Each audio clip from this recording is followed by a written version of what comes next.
Okay, hi everyone. So I can't even begin to describe how excited I am to be able to interview Tarun Chitra. So I've been a long time big fan of him.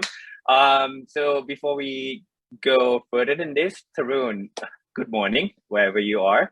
How about you introduce yourself a little bit and introduce Gauntlet and what is the role of Gauntlet in this crypto ecosystem? Yeah, definitely. Thanks for having me. Yeah, it is definitely an early morning here in Europe, but I I think I can give a little background. Is basically what happened was, in 2017 and 2018, I spent a lot of time, when I was working in high frequency trading, trying to understand how crypto people thought about risk. Because in trading, you spend all your time thinking about what's the relative risk reward trade off? How much do I want to think about certain markets versus other markets? And in crypto, I felt like people were a little more haphazard about it. And so Gauntlet really started out of kind of reading a lot of the academic research very carefully and understanding that a lot of the really amazing cryptographic advances of the last, say, since 2012, so 10 years, were really not sort of advanced by a lot of financial theory. So like, even though people were building these financial products that had a ton of risk and there were a lot of derivatives around them, no one had figured out how to like match sort of classical quantitative finance or derivative pricing with the kind of new cryptographic systems. And so that sort of led me to spend a lot of time trying to figure out what things you could adapt from traditional finance and what things you could make completely new, uh, based on the new cryptography you had that sort of like had made the users not really know their counterpart, but like also they could figure out certain other facets about their counterpart. And long story short, that like kind of led us into DeFi risk. But we really actually started trying to assess sort of proof of stake protocols, how they pick their inflation curves, how they thought about derivative assets, like proof of stake derivatives, like Lido, for instance, and also sort of how, um, you know, how these systems should actually behave in a world where there are protocols on top of them that can actually cannibalize security from the base network. And so that's sort of where we started. But what it evolved to is that DeFi actually ended up having this huge set of parameters that's ever growing that you can use as sort of the knobs to control risk in these protocols. And analyzing and understanding them is very important to making sure that this ecosystem is able to survive even kind of these kind of crazy events like the Celsius and Three Arrows types of crashes. So yeah, long story short, I could go into more detail or less detail about that, but happy to start with that. Yeah, let's dive into it a little bit deeper. So your background is from the Shaw, right? So like very prominent research firm, very quantitatively focused, high frequency firm. How has that experience from working at the Shaw translate into risk management in risk analysis in crypto? What are like the main similarities and what are the main differences? Yeah, so one thing I think I learned from working in finance, both at DE Shaw and in high frequency trading, is there's a lot of stuff in risk management that boils down to numerical simulation, like things that you can't totally write out the formulas for, but you can have pretty good estimates for with very well designed simulation tools, with very well curated data sets, and sort of well defined sort of, kind of problems that you're solving, and making sure that you're very careful about like what you define as risk and what you define as revenue and how they interact with each other. Because at some level, every strategy, any sort of trading strategy, bank, lending protocol, and any of these kind of things that like take risk at some level, where risk is, I'm using sort of colloquially, the number one thing you do is you define this notion of like, what's the part of this product that's revenue, profit? What's the part that's purely like risk that the principal could go to zero? And if you don't define that boundary very carefully, you can get answers that are just not correct in practice, right? Like 2008 is a great example of that. The one thing about really, really good firms in quant trading is I think they spend a lot of time building up numerical methods for both evaluating risk at different times, but also making sure that they can constantly keep checking how well their experiments are doing. So you're running all these simulations and trying to estimate what the market's doing, but then you go see what the market does the next day, and then you compare it to what your simulation did, and you say, okay, like which things did I get right, which things did I get wrong, and then you're able to basically make a model of the market that's like, okay, these types of things that I thought X caused Y were wrong, and these things were X caused Y caused Z were right. And so somehow being able to like have this more causal model of the world involves a lot more numerical methods and less sort of like formal math, broadly speaking. But one thing about crypto that's kind of interesting and novel is it's a little bit like the 1980s in quant trading, where no one understands the math. People have made these random products. They don't really totally get where the risk reward boundary is, but there's so many people using them and trying them that there's clearly some boundary.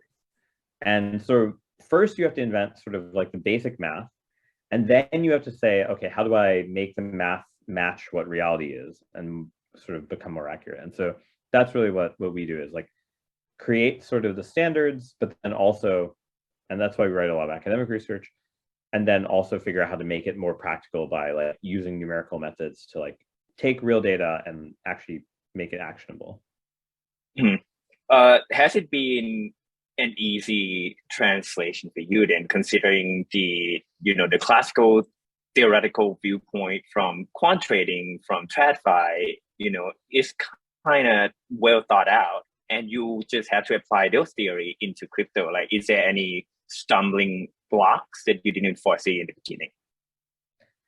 Yeah, so there's, in general, history always has these sort of like rhymes that doesn't repeat itself type of, pithy things that happen. And there's a lot of things that look similar, but were discovered accidentally. Like Uniswap, being an LP in Uniswap could be viewed as being an owner of this like sort of weird basket of options. It could be viewed as owning this like sort of weird convex payoff.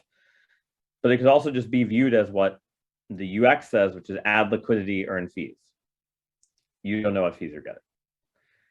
And in some ways, the fact that there's so many different representations of the same financial product in crypto is actually kind of the beauty of it, because it means that products that in the normal world, in TradFi, where one product would be super liquid and another product that's supposed to have the same payoff would be extremely illiquid because it's like constructed in a weird way, they kind of end up, there's sort of this natural like arbitrage that exists, and people can trade between those assets and make them equal. Whereas in traditional finance, it's like certain assets are allowed to be exchange traded, or people understand how to trade them on the exchange. Other assets that are actually equal, people don't know how to map one-to-one in some ways. They kind of like vaguely know how to do it. And like, if you give them enough money and you give them enough lawyers, they'll tell you like, this is the way to like replicate that thing. But I think the cool thing here is that you get to do that without, at all scales, without having to kind of like separate certain representations are better than others. And so what that gives you is sort of this open kind of playing field of like, no one has ever analyzed these products under these different assumptions. And when I say different assumptions, to someone who maybe is not super familiar with DeFi, if I just simplify a bank to the following sort of two actors, there's people who deposit at a bank and they get interest for depositing, and there are people who borrow from a bank and they pay interest, and the bank matches their interest rates and then takes a fee. However, when a loan is in default, the bank goes and liquidates it. So say you take a mortgage, you default on your mortgage, you don't pay a certain number of payments, then the bank possesses your house via the legal system and then sells it. There's a lot of lag time and uncertainty in that process. The bank has to figure out how to repossess the house, then it has to figure out how to sell it, and then it has to run an auction to sell it or hire brokers, or there's always a ton of transaction costs. But the idea that in DeFi you can do that sort of atomically in a single operation with like very low uncertainty is sort of kind of very unique to this system. And I think the idea that that's can happen atomically revolves around this idea that you, instead of having the bank be the central authority that has to do the liquidation, you have many participants competing for that liquidation. And you've made this arbitrage game so that they have enough incentive to do it. And this idea of replacing kind of like the centralized clearinghouse with many people who they don't even necessarily know that they're acting as the clearinghouse. They're just like, oh, I see an arbitrage, so I'm going to make some money, so I'll do it.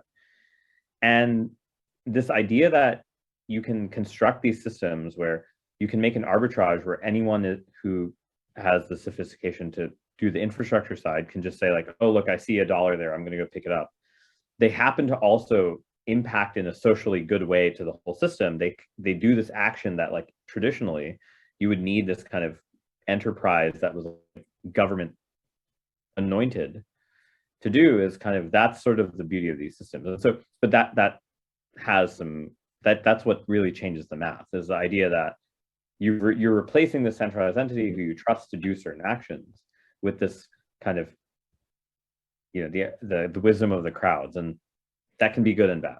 But I think in the DeFi that has survived, it's mainly survived because it's chosen mechanisms where the wisdom of the crowd is better than the wisdom of the individual. And that's quite amazing to me when I learned about it, because not only are random people, literally that random people can come in and be this clearinghouse doing arbitrage. People who don't even have any capital to begin with can become a clearinghouse through flash loans, right? So this like democratize the ability to become a clearinghouse, as you said, and diversify and increase the number of people that can come into the system and help diversify the risk of liquidating and underwater position. And I think that's like very, very beautiful in DeFi.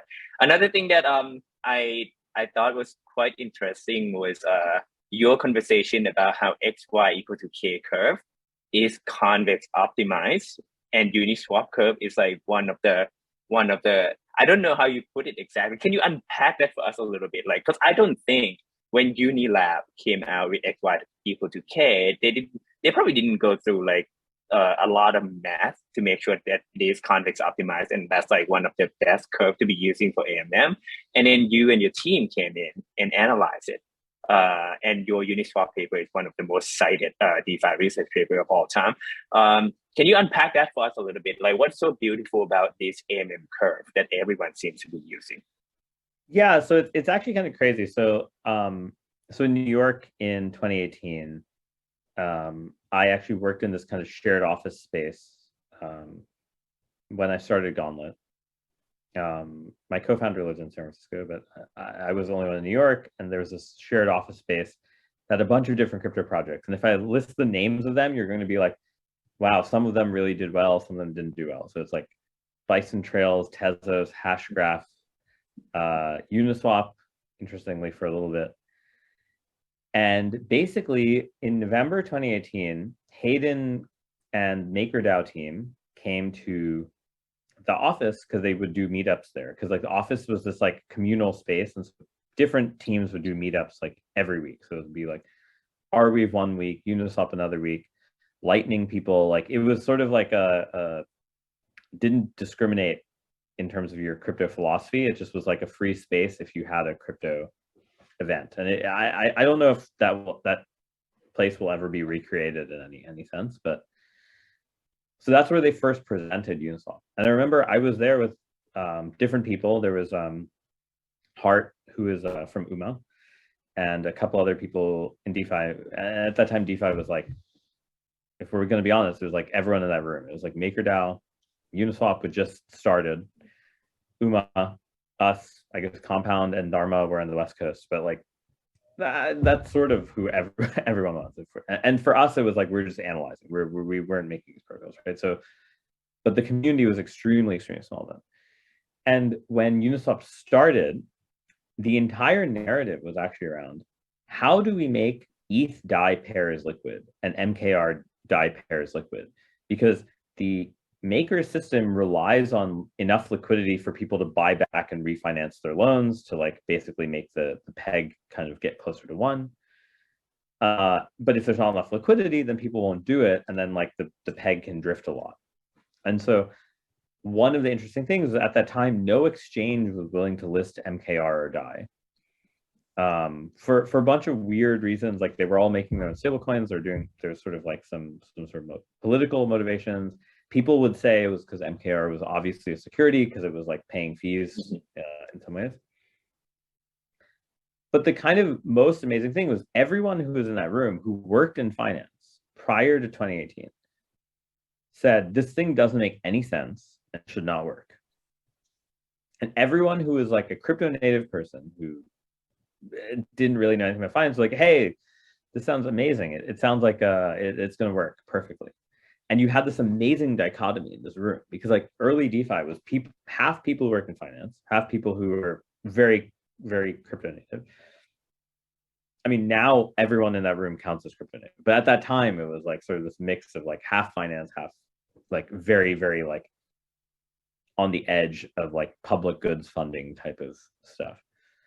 And we were all wrong within 3 months when the majority of the ETH DAI liquidity, and we meaning the people who work in finance before, were all wrong within 3 months. And that was when I was like, there's clearly something here because there have been so many attempts at doing these types of exchanges. There was the early 0x exchange, didn't get anywhere near the amount of liquidity of Uniswap. There was the early version of Bancor, which even with the token incentive could not get as much liquidity as Uniswap. And part of it was sort of the simplicity made it easy for developers to work on it. But part of it was like there had to be some reason that prices on Uniswap and prices on Binance were able to stay close up to some error. And so, you know, at Gauntlet, we were already analyzing these proof of stake networks, like scraping, like kind of really analyzing the data of like different blockchains. And in the process of doing that, it just seemed like there was just too much of the synchrony between the Uniswap price and the centralized exchange price. Like, it's something that didn't make sense. No matter, you know, anyone on the Uniswap team at the time, which was just Hayden, I don't think they know why XY equals K worked, right? It was a Reddit post by Vitalik and Martin Koppelman that Vitalik was like, hey, here's a hackathon project someone should do. That's like really how it started. And I don't think anyone really thought about the math part. And so when I saw this fact that there were, in spite of there being no incentive, no token, people were arbitraging the difference between this. And part of the reason was Maker itself was a big liquidity provider. There was sort of this question of like, there has to be some optimization problem where you don't even have to know the optimization problem. You can just do a sort of like greedy optimization, like a silly gradient descent, but it doesn't even matter what way you optimize the problem, you automatically get the right answer. And so anytime you see something in the world where there's something that looks like an optimization problem, and there's many people who are involved in optimizing it, but they all have different descriptions of it, and it sounds like they're all doing different methods, but they all get to the same answer, it's almost always some convex optimization. And that was sort of the first insight I had, was like the fact that these people who probably were not really paying a lot of attention to the mathematical structure of this thing could just brute force and find the optimum thing with very little effort means there's some sort of convexity property. And that's sort of what made me think, okay, there's something about this thing, like, okay, XY equals K, it's geometric mean, it has some properties naturally. But I think the main thing was the fact that in practice, people were actually solving this thing while not even knowing what they're solving. And the only types of miracles like that in math are convex problems usually. That's a fantastic story. I love hearing about Uniswap in its early day, and you know how amazing the model actually turns out to be. But having heard that though, that sounds like a really hard thing to do. Like, and Robert Leshner from Compound said yesterday that they have a risk dashboard done by Gauntlet. And he said in his own word that the risk analysis is being outsourced to the specialists. But in the future, it is possible that this kind of thing could be done on chain by a lot of participants as well. So right now, Gauntlet is doing simulation and analysis in an off-chain manner, like for many DeFi protocols. What is your view on the future of DeFi when like adjusting risk parameters, doing simulation, and doing all this research can be done on chain? Is that possible in the future, or do you think this is like a very specialized set of skills that probably only a few institutions and companies could be able to do? I think there's effectively two things. One is the compute capacity needed on chain is just we're very far from there being enough compute capacity. If we think about the compute capacity of even the most high throughput networks, they look like a graphing calculator. And it's just not at the level that you could do like numerical simulations. This is sort of like in the 1980s when neural nets were sort of invented. Everyone then was really excited. They proved these like mathematical theorems that they could represent arbitrary functions and like, oh, now we could just fit these things. But they just didn't have anywhere near the compute capacity, and they needed Moore's law to happen and like figuring out how to build data centers correctly, figuring out how to get hardware to scale. And that took like 30 years before someone else took a crack at it and was like, oh, actually, now we can actually train these things. In spite of the fact that the theory says like there's not really a reason that they should, the theory says they should work in sort of this like asymptotic limit, but it didn't tell you like how much compute you needed. And so you never know, like, do we have enough compute? And like, you're basically taking a career risk, like the ImageNet people did in 2012, to basically say, look, I'm going to spend 3 years of my career trying to harvest as much compute power as possible to train this one model to like characterize images. And that was what happened, and it turned out to be right. But there's a trail of tears before that, from the 1990s to 2010, of just so many people who tried to make neural nets work, didn't have enough data, didn't have enough compute. There weren't sort of like specialized compute units like GPUs or ASICs for this stuff. And so I think we're in the same place with crypto, where like it's sort of a little bit like the 1980s for neural nets, where it's like everyone sees the twinkle and everyone sees the kind of like, this is what will happen, but no one has figured out how to get the capacity to work and also sort of like the modeling to work in sort of a fully autonomous way. That being said, we spend a lot of time at Gauntlet thinking about how to make what we do in the long run a protocol itself for doing this that other protocols can subscribe to. And most of it boils down to like, what amount of compute capacity can you handle on chain? And like every year, you know, that there's like a little bit marching bigger and bigger. And so it's like, given that constraint, given the compute constraint, how much can you do on chain? How much can you do off chain? And how much can you make that interface increasingly trustless? And I think there are ways to do that. And I think in general, it undoubtedly will happen. And, you know, our goal is to just be a participant in such markets. But I just generally think we're still early, and I think the people who are working on the risk analysis now will likely be the people who make the protocols for doing that function that you're talking about. Okay, so with the market downturn that just happened, a lot of it is, you know, comes down to the amount of leverage that was presented in system before the meltdown. Was the meltdown something that you expected? Is that something that could have been modeled if we had enough data?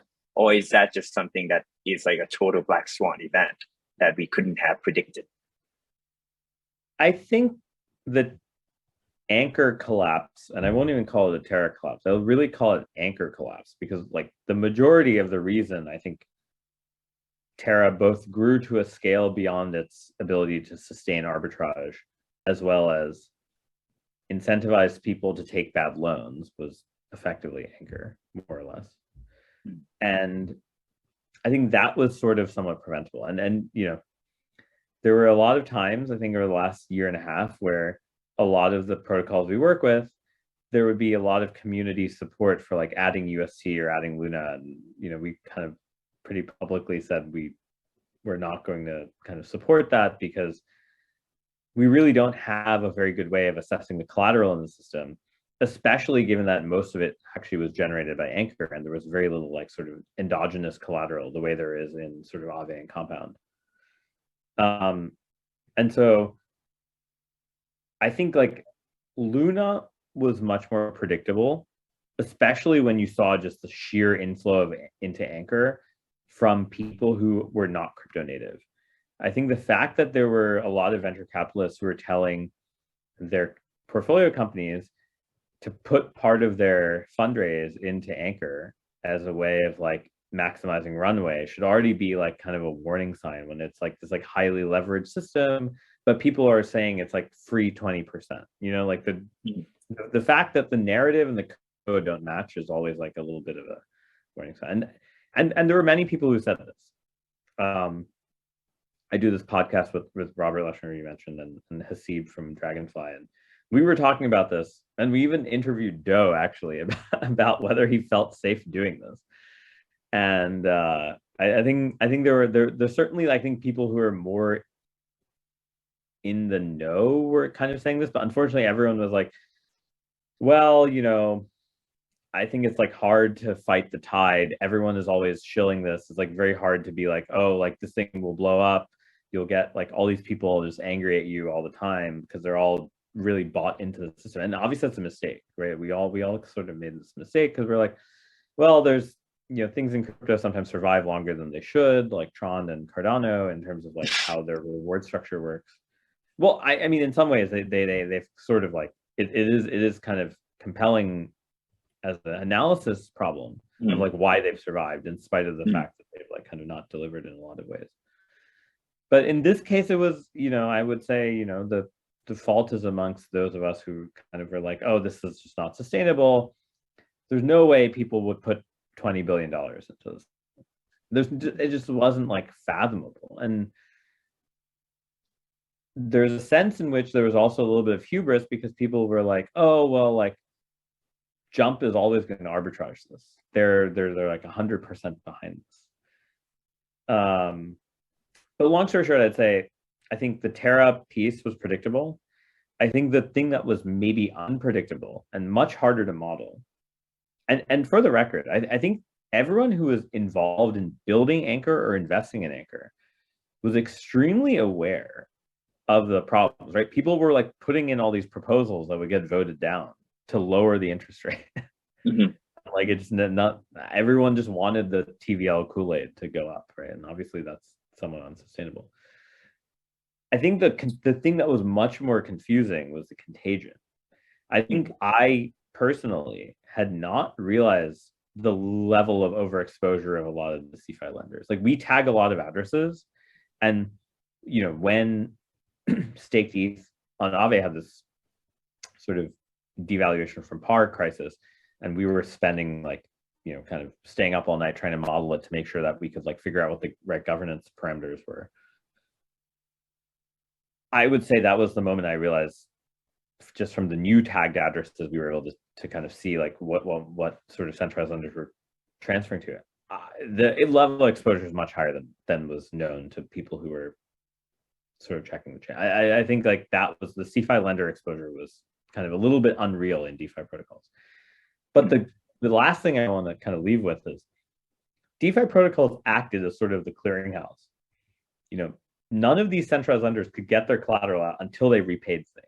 Versus the centralized loans, they just told the depositor, "Sorry, you're not getting your money back." And like that's the promise of this stuff, is that like you can't, even if you're the centralized lender is going to kind of do this malicious thing to your user, you somehow are able to you can't get away with that against this kind of piece of code that everyone agrees on. Okay, last quick question. What can we look forward to from Gauntlet for the rest of the year? What are you excited about? Yeah, for sure. I mean, I think, you know, we put out a lot of research. We just actually put out a kind of big paper on sort of a kind of contrarian thing, which is that MEV actually can sometimes be positive for networks, which is not, you know, usually when you hear about these kind of front running attacks, they're always usually bad, but there's sometimes cases where it's actually beneficial to the network, which is weird. Outside of the research side, I think we're going to really be putting out a lot of content explaining sort of how we do these optimizations. And I think that will hopefully be interesting to people who are like, you know, how can you actually search this parameter space? It's so big. And our goal is to hopefully educate people on the fact that there's so much transparency in DeFi data that you can do a lot of things you can't do in TradFi, and hopefully making that clear to everyone. Yeah, fantastic. Thank you for joining us today, and hopefully we can have you back again in the future. Definitely. Thanks a lot. Thank you.